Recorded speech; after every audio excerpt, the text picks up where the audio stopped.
Hello students, मैं हूँ रुचिका और आज हम पढ़ेंगे क्लास 10th सिविक्स का चैप्टर 7 जिसका नाम है आउटकम्स ऑफ डेमोक्रेसी। स्टूडेंट्स, इस चैप्टर में बताया गया है कि डेमोक्रेसी के आउटकम्स क्या होते हैं। मतलब अगर हम किसी कंट्री में डेमोक्रेसी यूज़ करते हैं, फॉर्म ऑफ गवर्नमेंट इस्तेमाल करते हैं, तो उसके आउटकम्स क्या हैं, उसका बेनिफिट क्या है। How do we access democracy outcomes? Democracy is a better form of government when compared with dictatorship or any other alternative. Democracy एक बेटर फॉर्म ऑफ गवर्नमेंट है अगर हम उसको किसी डिक्टेटरशिप, मोनार्की या किसी और गवर्नमेंट के साथ अगर हम उसको कंपेयर करते हैं। We felt that democracy was better because हम महसूस करते हैं कि डेमोक्रेसी बेटर है। क्यों? Because it promotes equality among citizen. Equality promote करता है सिटीजन्स के बीच में। इनहेंस द डिग्निटी, सबको डिग्निटी मिलती है। क्वालिटी ऑफ डिसीजन मेकिंग, सबके पास राइट है कि वो डिसीजन ले सके, अपना डिसीजन दे सके, है ना। Provides a method to resolve conflict, और कॉन्फ्लिक्ट जो होते हैं, लड़ाई झगड़े होते हैं, उसका एक कोई ना कोई सॉल्यूशन निकालती है। देन नेक्स्ट पॉइंट है, the first step towards thinking carefully about the outcomes of democracy is to recognize that democracy is just a form of government. कुछ भी सोचने से पहले कि हम रिजल्ट के बारे में सोच रहे हैं डेमोक्रेसी के, तो हम रिकॉग्नाइज करें कि डेमोक्रेसी कोई बड़ी चीज़ नहीं है। मतलब वर्ड का मीनिंग तो स्टूडेंट बहुत बड़ा है, लेकिन ये बस just a form of government है। It can create condition for achieving something, और ये एक ऐसी कंडीशंस को क्रिएट करता है सिटीजन्स के सामने कि वो अपनी कंडीशंस को लोगों के सामने रख पाएँ, यानी अपने प्रॉब्लम्स को रख पाएँ और उनको अचीव कर पाएँ, अपने गोल्स को अचीव कर पाएँ, यानी उस कंडीशन का सॉल्यूशन उनके पास निकल आए। The citizens have to take advantage of those conditions and achieve those goals. Next topic क्या है? Accountable, responsive and legitimate government. अब देखो स्टूडेंट, क्या क्या उस चीज़ में हम बेनिफिट देखेंगे। अकाउंटेबल है, रिस्पॉन्सिव है, और लॉ एंड ऑर्डर को फॉलो करती है। In a democracy people will have the right to choose their rulers and people will have control over the rulers. Democracy में पहले हमने पढ़ा है कि लोगों के पास राइट होता है कि वो अपने रिप्रेजेंटेटिव को चूज़ कर पाएँ और उनके ऊपर कंट्रोल कर पाएँ। कंट्रोल का इट मीन्स उनसे हिसाब मांग सकें, हिसाब भी उस तरीके से कि उनसे किसी पॉलिसी के बारे में जाने या कोई भी इंफॉर्मेशन निकालनी हो, तो लोग बिल्कुल ट्रांसपेरेंसी रखते हैं गवर्नमेंट में और सिटीजन्स में। Whenever possible and necessary citizen should be able to participate in decision making that affects them all, और सिटीजन को जो पार्टिसिपेट करना चाहिए डिसीजन मेकिंग में, और ये अफेक्ट भी करेगा। Therefore the most basic outcome of the democracy should be that it's produce a government that is accountable to the citizens and responsive to the needs and acceptation of the citizens। देखो students, सबसे basic outcome क्या है democracy का, कि वो government बहुत accountable काम करे, हर काम उसका अकाउंटेबल हो, किसी चीज़ में वो ज़्यादा ओवर ना करे और किसी चीज़ में बिल्कुल लोअर भी ना करे, यानी मीडियम, एवरेज और अकाउंटेबल तरीके से वो काम करे। और रिस्पॉन्सिव भी हो। रिस्पॉन्सिव यानी लोगों की नीड का ध्यान रखे और उनकी प्रॉब्लम्स को लेकर रिस्पॉन्सिव हो कि हाँ, मेरे पास ये रिस्पॉन्सिबिलिटी है, इसकी दिक्कत मुझे जल्दी से सुलझानी है। और एक्सेप्टेशन, लोगों की एक्सेप्टेशन को फुलफिल करे कि हाँ, लोगों ने मुझसे क्या उम्मीद कर रखी है। Imagine a government that may take decisions fast, but it may take decisions that are not accepted by the peoples and therefore face problems.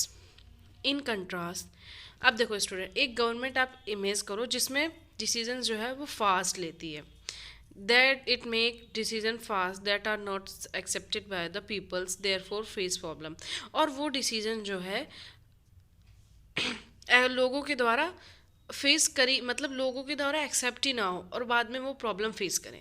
कोई भी गवर्नमेंट एक ऐसा डिसीजन ले जो बहुत फास्ट हो, यानी कोई भी टाइम ना लो, वो फास्ट डिसीजन ले लेगी और वो डिसीजन लोगों के द्वारा एक्सेप्ट ना हो कि भाई ये हमें डिसीजन मंजूर भी नहीं है, तो इतनी जल्दी चेंज तो किया नहीं जाएगा। सो लोग उसको लेके प्रॉब्लम फेस करते हैं। इन कंट्रास्ट उसके साथ the democratic government will take more time to follow procedure before arriving at a decision।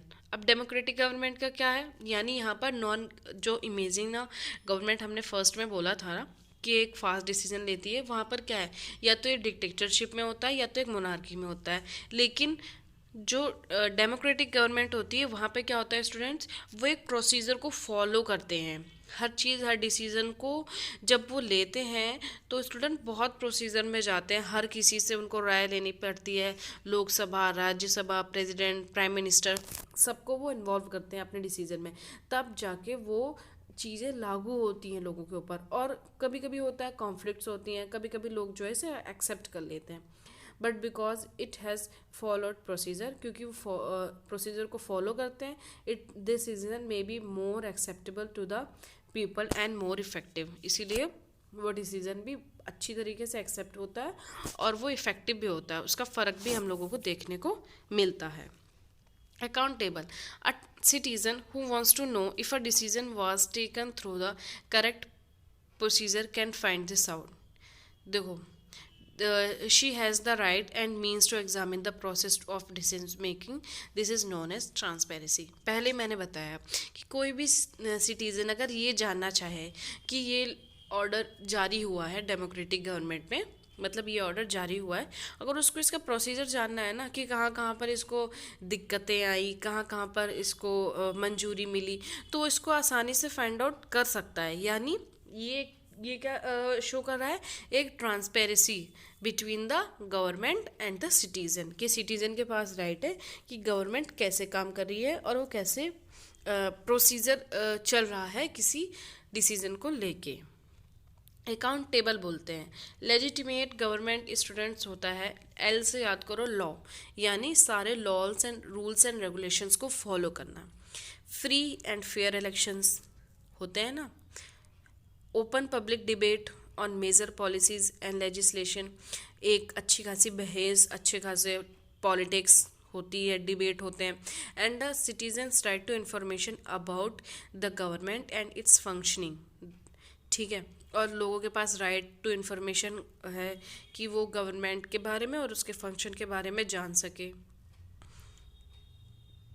There is one respect in which democratic government is certainly better than this alternative। यही एक difference है जो हमने ऊपर पढ़ा ना, free and fair elections, open public debate, right to informations, ये सब जो है एक अंतर है डेमोक्रेटिक गवर्नमेंट में और उसके अलावा गवर्नमेंट में जो भी मतलब डिक्टेटरशिप और मोनार्की वगैरह होती हैं। Democratic government is legitimate government, it may be slow. Democratic government क्या होता है बच्चों, भले ही ये स्लो हो, it may be slow, less effective, but not always very responsive और clean. But a democratic government is people's own government. कभी कभी ये रिस्पॉन्सिव नहीं होती, कभी कभी ये लेस मतलब इफ़िशिएंट नहीं होता, कभी स्लो भी होती है, लेकिन स्टूडेंट ये पब्लिक की गवर्नमेंट है, इसको पब्लिक को एक्सेप्ट करना पड़ेगा जो भी वो गवर्नमेंट करती है। समझ आया आप लोगों को?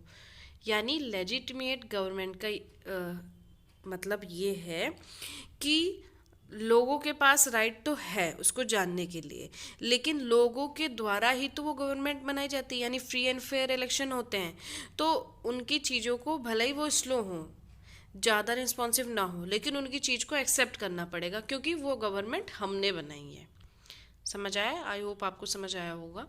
इसके बारे में जब आप ग्रेजुएशन में जाओगे ना स्टूडेंट्स, तो अगर आपने पॉलिटिकल ली आगे चल के तो इसको आप डीपली पढ़ोगे और ये अच्छा खासा टॉपिक है। Economic growth and development in between the 1950 and 2000, 1950 और 2000 के बीच में dictatorship have slightly higher rate of economic growth. Dictatorship जो है स्लाइटली हायर रेट में गई थी इकोनॉमिक ग्रोथ के मामले में, जब उनका इकोनॉमिक ग्रोथ हुआ। Economic development depends on several factor. अब मैंने यहाँ पिक्चर लगाई है स्टूडेंट, आप इकोनॉमिक डेवलपमेंट यानी लोगों का डेवलपमेंट और इकोनॉमिक ग्रोथ यानी पैसों करेंसी के ऊपर का वो ग्रोथ आप देख सकते हैं कि जब कहीं पर अगर इकोनॉमिक ग्रोथ लिखा आ रहा है ना स्टूडेंट, तो वहाँ का मतलब यह है कि वो पैसों की बात कर रहा है कि पैसों की ग्रोथ कितनी हुई है। और इकोनॉमिक डेवलपमेंट की बात करें तो समझ जाइए वो लोगों की इकोनॉमिक बात कर रहा है, यानी लोगों की इनकम वगैरह। Economic development depends on several factor, जैसे कैसे कैसे फैक्टर्स पर डिपेंड है economic development. Country population size, country के पॉपुलेशन का कितना साइज है, global situation, cooperation from other country, लोग मतलब एक कंट्री का दूसरी कंट्री के साथ कैसा कॉपरेशन है, economic priorities adopted by the country, और लोगों की इकोनॉमिक, उसकी सैलरी, उसकी इनकम, लोग मतलब गवर्नमेंट उसका ध्यान कितना दे रही है, कंट्री उस पर कितनी प्रायोरिटी दे रही है कि हाँ हमारे लोगों की इनकम ज़्यादा होनी चाहिए है, इस चीज़ पर, इन चीज़ ये फैक्टर्स हैं उसके। The difference in the rate of economic development between less developed country with dictatorship and democracy is negative. देखो स्टूडेंट, क्या होता है कि डिक्टेटरशिप गवर्नमेंट में जो बातें होती हैं वो इकोनॉमिक, वो अपना ग्रोथ बढ़ा लेती हैं, है ना, वो अपना पैसा बढ़ा लेती कि हाँ हमारे पास बहुत पैसा है, हम लोग बहुत टेक्नोलॉजी में आगे बढ़ रहे हैं, डेवलपमेंट में आगे बढ़ रहे हैं। लेकिन वहाँ पर जो मेन डेमोक्रेसी होती है ना, उसे नज़रअंदाज किया जा सकता है, लोगों की नीड्स को ज़्यादा वो नहीं मिलती, बढ़ावा नहीं मिलता, और बस वो इकोनॉमिकली भले ही डेवलप्ड हो लेकिन सोशली और डेमोक्रेसी तरीके से देखा जाए तो वो नज़रअंदाज किया जाता है ज़्यादातर करके। The difference in the rate of economic development between less developed countries with dictatorship and democracy is निग्लेक्टेबल।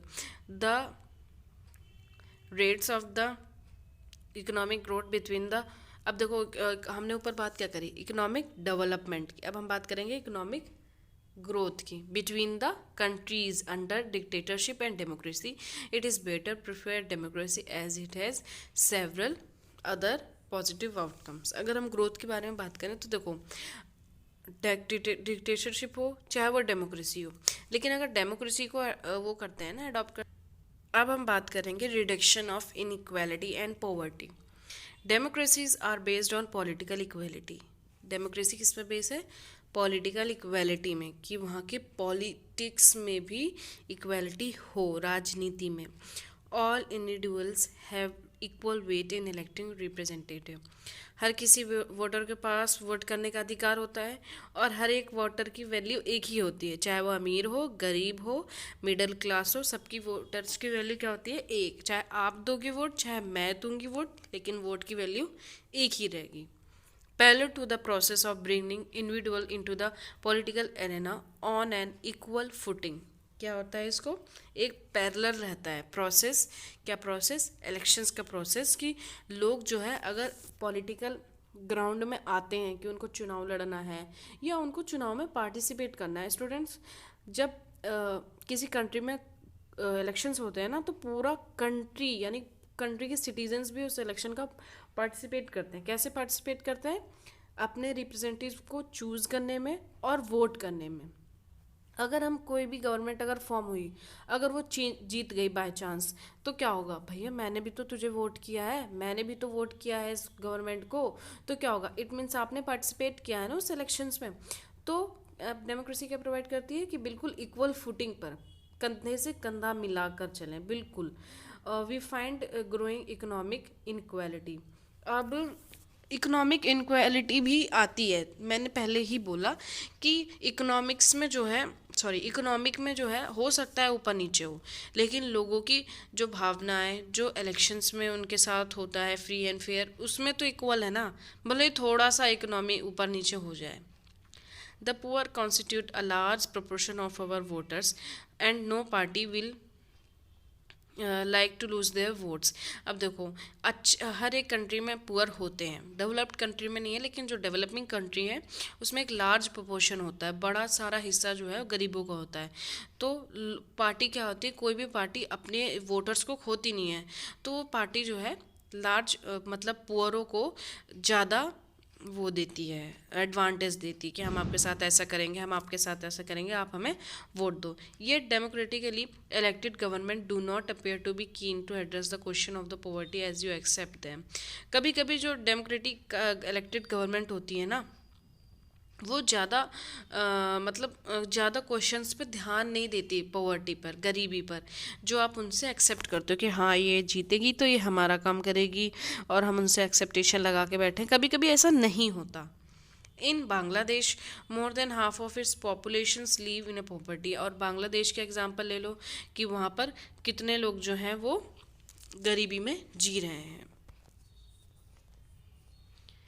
अब हम ये टॉपिक जो है नेक्स्ट वीडियो में पढ़ेंगे, जैसे क्या है एकोमोडेशन ऑफ सोशल डाइवर्सिटी, और आगे एक टॉपिक हमारा और बचा है। उन दो टॉपिक को हम नेक्स्ट वीडियो में पढ़ेंगे।